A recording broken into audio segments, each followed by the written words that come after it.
कि शिवजी पे चढ़ी हुई भस्म को 5 नामों से जाना जाता है। कितने नाम है भस्म के? जम के बोलो जरा। 5 नाम। पहला, भगवान शंकर पर चढ़ी हुई भस्म को लोग विभूति भी कहते हैं। विभूति, विभूति का मतलब क्या होता है? ऐश्वर्य। विभूति का मतलब होता है ऐश्वर्य।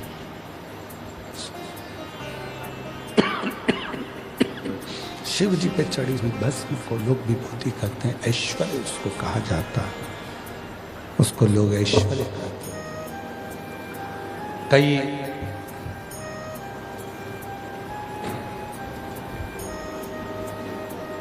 कई माताएं कहती हैं कि गुरुजी, क्या महिला सिर पर भस्म लगा सकती? क्यों नहीं? क्या बच्चे सिर पर भस्म लगा सकते हैं? क्यों नहीं? क्या कोई गृहस्थ आश्रम में रहने वाला, घर में रहने वाला कोई गृहस्थी क्या भस्म लगा सकता है? क्यों नहीं?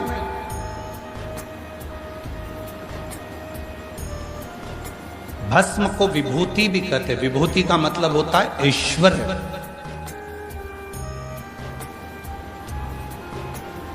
जिसने भगवान शंकर पर चढ़ी हुई विभूति को, भस्म को मस्तक पर थोड़ा सा भी लगाया है, एक न एक दिन वो ऐश्वर्यवान बनकर ही रहता है।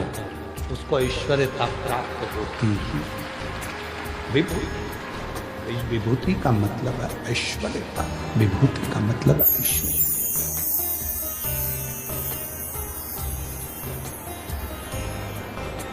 उसको ऐश्वर्य प्राप्त हो।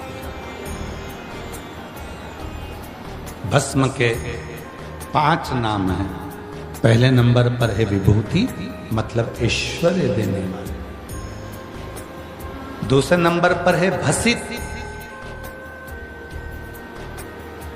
जम के बोलो, क्या नाम है? भसित। भस्म का दूसरा नाम है भसित।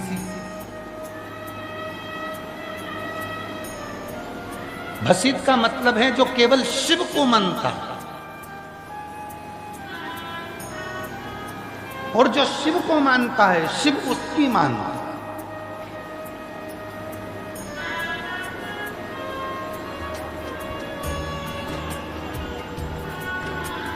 चलो एक सरल भाषा में समझिएगा।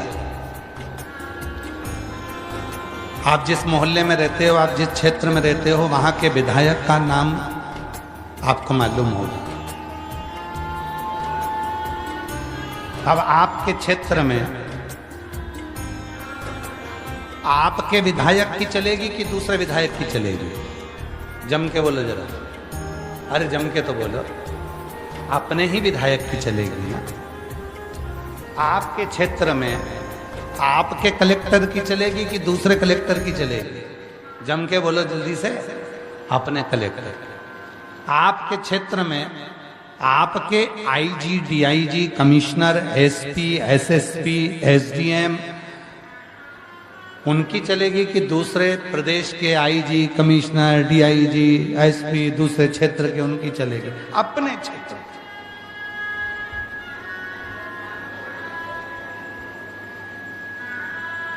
इसलिए भस्म का एक नाम है भसित। भसित का मतलब है कि जिसने मस्तक पर थोड़ी सी भी भस्म लगा ली है। भस्म का एक नाम है भसित, मतलब जिसने थोड़ी सी भी भस्म को धारण कर लिया है, अब उसके ऊपर किसी की नहीं चलेगी। चलेगी तो केवल देव अधिदेव महादेव की चलेगी। भसित किसी दूसरे की नहीं चलती है, किसी दूसरे की नहीं चलती। चलेगी तो केवल शिव की चलेगी। भगवान शंकर की, योग हरदानी की, त्रिकालदर्शी की, कैलाशी अविनाशी की ही चलेगी। फिर वहां किसी दूसरे की नहीं चलती है, किसी दूसरे की नहीं चलती। 5 नाम है भस्म के। पहले नंबर पर है विभूति, ऐश्वर्य देने वाली। दूसरे नंबर पर है भसित, मतलब उसने लगा लिया मस्तक पर, उसके ऊपर जिसकी भी चलेगी तो शिव की चलेगी और किसी की नहीं चलेगी। उसके ऊपर ना लोग कहते हैं इसको मंगल लग गया, लोग कहते हैं इसको राहु लग गया, इसको शनि लग गया, इसको केतु लग गया, इसको ये लग गया, इसको कहीं कोई कहता है कि इसको हवा लग गई, कोई ने कह दिया इसको भूत लग गया, कोई ने कह दिया इसको प्रेत लग गया, कोई ने कह दिया इसके ऊपर टोना कर दिया, कोई ने कह दिया इसके ऊपर टोटका कर दिया, किसी ने कह दिया इसके ऊपर बंधन कर दिया। शिव महापुराण की कथा कहती है जिसके मस्तक पर शंकर पर चढ़ी हुई भस्म लग जाती है, भस्म का एक नाम है भसित, और वो भस्म जब भसित के रूप में लग जाती है तो उस पे ना टोना लगता है, ना टोटका लगता है, ना कोई बंधन होता है, ना मंगल लगता है, ना शनि लगता है, ना राहु लगता है, ना केतु लगता है। उस पर केवल एक भस्मधारी भगवान शंकर का आशीर्वाद ही लगता है, इसके सिवा कुछ नहीं लगता। वो भसित है, वो भसित। तो भस्म के नाम 5 हैं। पहले नंबर पर जम के बोलो, जम के आवाज नहीं है, विभूति, जम के बोलो विभूति। दूसरे नंबर पर भसित, तीसरे नंबर पर भस्म। भस्म का मतलब होता है कि शिवजी पे चढ़ी हुई भस्म जैसे हमने अपने मस्तक पर लगाई और हमारी जिंदगी के जितने भी पाप हैं, जितने भी बेकार कर्म हैं, हमारी जिंदगी के जितने भी बेकार कर्म हैं, वो सब भस्म लगाते से ही भस्म हो जाए। वो हमारे पाप, हमारे बेकार कर्म जलकर भस्म हो जाए। वो भस्म तीसरे नंबर,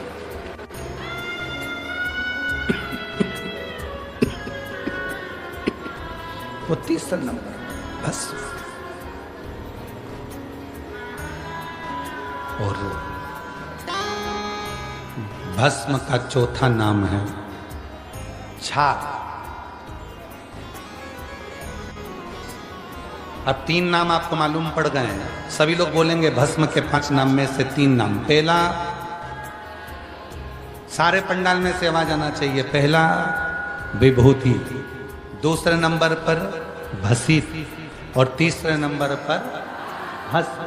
अब चौथा नाम आ रहा है भस्म का छार। भस्म का चौथा नाम है छार।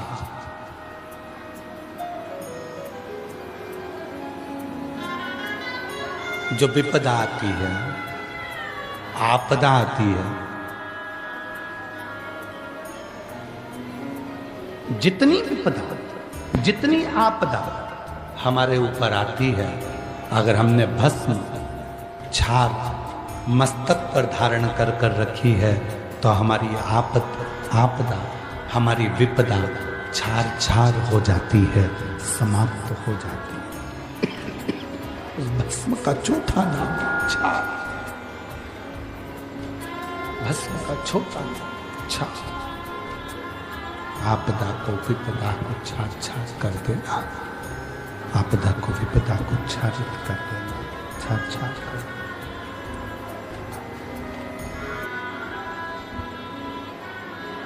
चौथा नाम छार। फिर से बोलेंगे 4 नाम। पहला, दूसरा भसित, तीसरा भस्म, चौथा छार। मस्तक पर भस्म आई तो उसका चौथा नाम है छार। हमारी आपदा को, हमारी विपदा को, हमारे आने वाली परेशानी को, हमारे आने वाली बीमारी को, हमारे आने वाले रोग को, हमारी आने वाली तकलीफ को पहले ही वो छार छार कर दे, उसका नाम है भस्म, जिसको हम छार भी कहते हैं। और भस्म का चौथा नाम है, भस्म को 5वें नाम से पुकारते हैं। चौथा नाम छार हो गया, 5वां नाम है भस्म का रक्षा।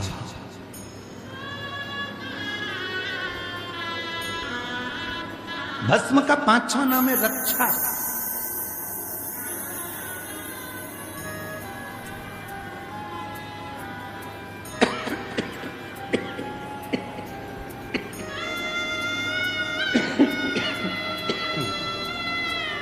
वृक्ष। ये भस्म का 5वां नाम है रक्षा। ये हमारी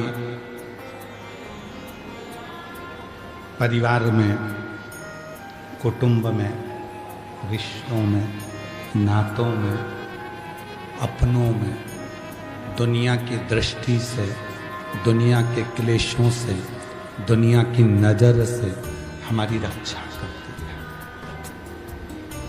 बस इसीलिए शिव महापुराण के उमा संहिता में आता है, भगवान शिव पार्वती जी से कहते हैं, पार्वती सुनो,